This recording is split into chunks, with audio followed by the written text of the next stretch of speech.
What's going on, traders? It's Ricky with TechBot Solutions. So for today's video, I'm going to be talking about a very common question that I get within the TechBot Solutions Facebook group and within a lot of direct messages.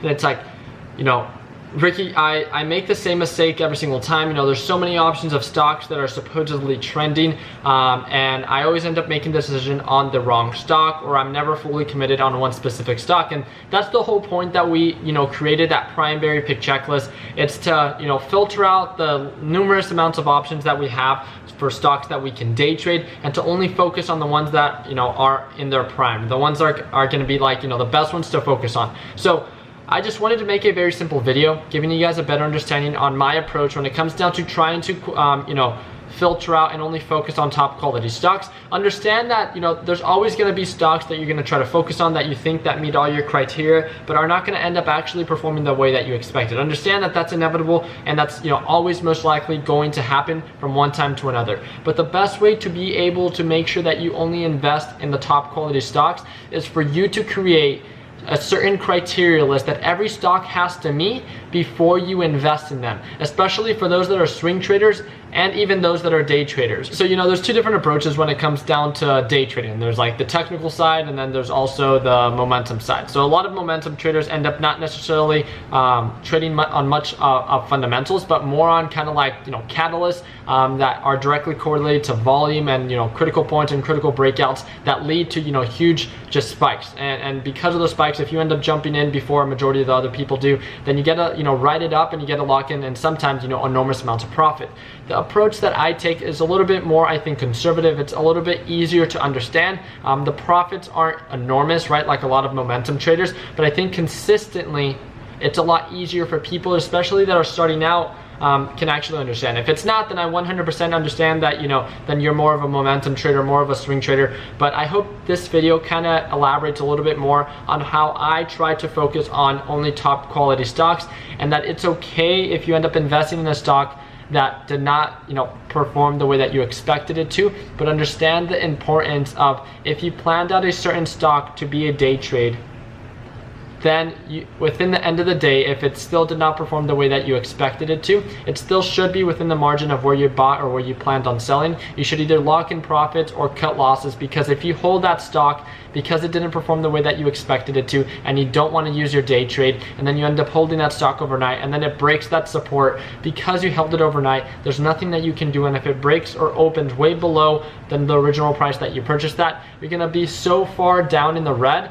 that that whole experience of you day trading or first originally getting into trading stocks is going to be just so overwhelming and so discouraging that you're never going to want to day trade again. So I'm going to make this video, and this video is going to just elaborate a little bit more on how to focus on top quality stocks and some tips that I think I can give for those that are just starting out. So let's go ahead and do it. Let's focus on the first thing. You should have certain criteria that every stock should meet before actually investing your hard-earned money. The reason I say that is I want to make sure that I've worked very hard for the money that it is that I've made, and I want to make sure that I only invest it in what I see value in. And what I mean by that is there's nothing wrong with exposure, and there's nothing wrong with other people suggesting for me to take a look at other stocks, but making sure that I don't make my sole decision investing decision based on someone else's opinion. If someone's like, hey Ricky, you should invest in DRYS, am I going to invest in it just because they told me to and because I know nothing about trading stocks? Well, no, if they're telling me to invest in DRYS or to take a look at it,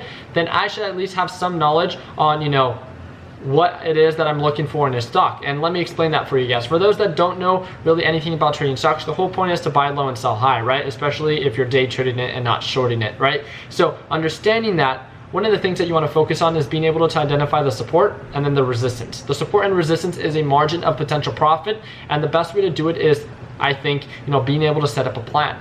So let's go ahead and take that approach. Let's say, this stock ABC, let's say that's the ticker symbol, is trading from $1 to $1.10. The best way to trade, or the best way to, see if this stock is worth investing in, it has to meet certain criteria. So there's certain indicators that you can use. You could use the RSI indicator, you can use an EMA indicator. If you don't know what those are, I do have helpful videos. You simply have to go on the YouTube search bar and search up Ricky Gutierrez EMA, Ricky Gutierrez, RSI, Ricky Gutierrez MACD indicator, whatever it is. I know that if you search it up, I've probably made a video on it, and it's, you know, just to assist you or give you, you know, my point of view. So understanding that when certain indicators are indicating that this stock is a good buy, is that 100% the reason that you should invest in it?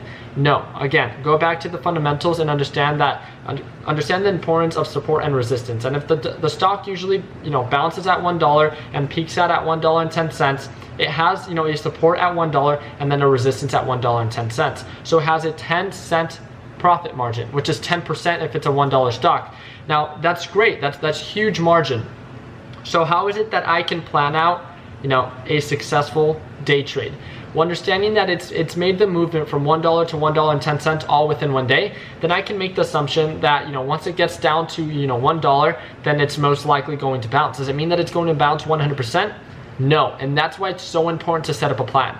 It's one of the most common mistakes that people don't make, and they never set a stop loss. And that's 100% one of the biggest, you know, pet peeves that I have for new traders is every time that you get filled, you should at least have a stop loss set or a max loss in mind to understand that once that, you know, price point hits and once your max loss hits, you should cut your losses and move on to the next thing. But because people are so overwhelmed and, you know, always just want to make money on every single trade they make, again, if you think that you're never going to see a red day when it comes down to trading, I'm sorry, but then the stock market is not going to be a market that you're going to want to invest in, because you're always going to experience red days. Within the past 2 days, I've seen red days, you know, consistently within the past 2 days. But if you'd asked me last week, I was seeing green day after green day, and you know, there's always the ups and downs. But it comes down to understanding that that's the whole point of this market. But it comes down to making sure that you keep your losses small and that you lock in your profits once they're much bigger, or you lock in your profits when you're in the green.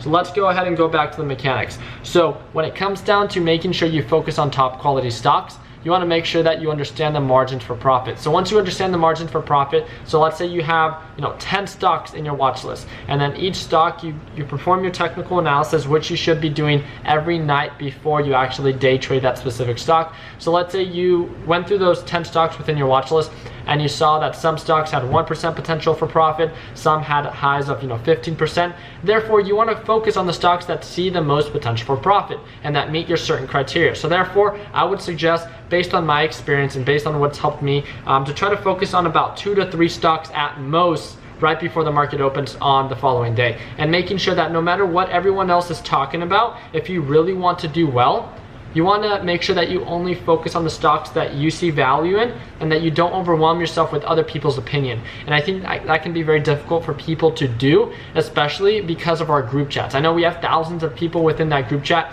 and then we have so many people always suggesting or just talking about, you know, how much profit they're making and stuff like that, and that can be very encouraging to jump into that stock. But understand that you did not do your DD on those stocks. And although you can perform a quick, you know, technical analysis and identify the potential, if you're a new trader, that's probably not the best, you know, decision that you can make, because then again, you're going more based on someone else's opinion than actual fundamentals. So let's go back to the basics. You focused on the top 3 stocks within your watch list that show the most potential for profit as a day trade and that meet your criteria list. Now, once the market opens, you're going to perform another technical analysis on those 3 stocks and see which one, again, shows the most potential for profit. So you're going to want to keep it to 1 to 2 stocks once the market opens and only focus on those. The reason I say that is just because they show the potential for profit like that, you know, the day before, because the market is about to open, there's a thing called pre-market hours, and, you know, stocks can actually move during pre-market hours. And if one of the stocks that you saw potential in ended up breaking a support, then it doesn't really meet your criteria anymore, because now it's, you know, in a margin that's no longer within the support and resistance that you were able to see potential in. So if it breaks that support, it's seeing downward trend, and you don't want to invest in something that's depreciating in value. So understanding that, now you started with 2 to 3 different stocks, and now you're down to 1 to 2 stocks. Therefore, it's going to make it that much easier for yourself to focus on top quality stocks, because you understand those 2 stocks very well. You understand where you're buying, you understand where you're selling, and you understand that if it doesn't go according to your plan, that you're just going to cut your losses. And that's one of the most important things. You always want to make sure that your potential for profit is much greater than your potential for loss. Let me give you guys an example for the ratios that I like to look at. If a stock has a 5% potential for profit, then I'm willing to risk about 1%. So therefore, you know, if I'm buying in at $1.01 and the support is at $1, then I'm going to most likely try to sell at $1.05 cents or $1.06. Therefore, my potential for profit is about 5, and my potential for loss, if it breaks below the $1 support, it will sell my position automatically because I set my stop loss.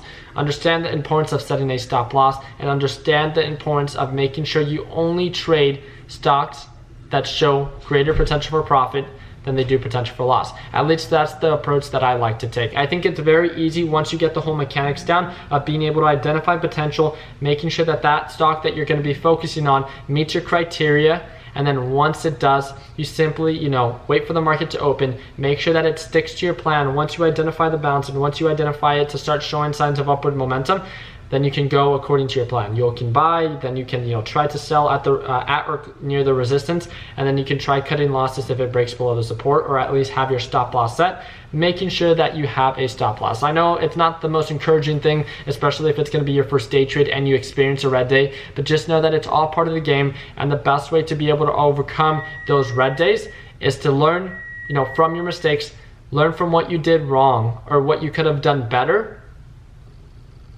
Write it down and then not make that mistake again. So that's the whole point of TechBud Solutions. The whole point of TechBud Solutions is not just to see what everyone else is, doing well, but also see, what everyone else has made a mistake on, so you don't have to repeat the same mistake. So that is the approach that I take when it comes down to making sure that I only focus on top quality stocks, is making sure that I have a certain criteria list that every stock has to meet before I actually make the decision to invest in. Therefore, it can make it that much easier for me to have, the encouragement that I'm investing in something that I see value in and not based on someone else's opinion. Because when you really understand something that you're investing in, regardless if it doesn't play out the way that you expected it to, but at least because you can manage your risk, you have a whole plan that's going to lead to your success. Therefore, you're managing your risk, you're managing the potential for profit that you could potentially make. Therefore, it's going to make it that much easier for you to be a successful trader. But it comes down to you having to set up a plan, identify the potential, and then stick to your plan. That's one of the most important things.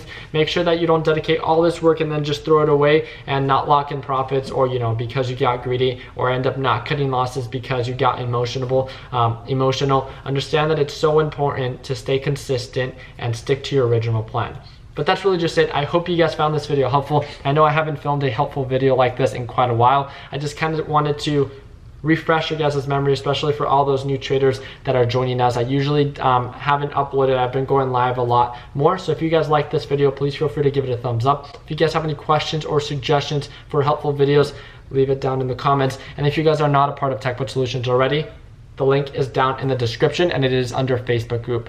If you guys want to jump on one-to-one calls with me, that link is down below. Love to be a part of your success. If you guys want to pitch any idea to me, if you guys just want to pick out my brain, or if you guys want any advice when it comes to real estate, day trading, or being a young entrepreneur, feel free to reach out to me. I'd love to be a part of your success, and that is under the consultation link. So feel free to reach out to me, and I'd love to jump on a video chat with you. Thank you guys again for everything it is that you guys do. Continue working hard, continue following your dreams, and let your passion be expressed with everything it is that you pursue. Like always, guys, let's make sure that we end the year on a green note.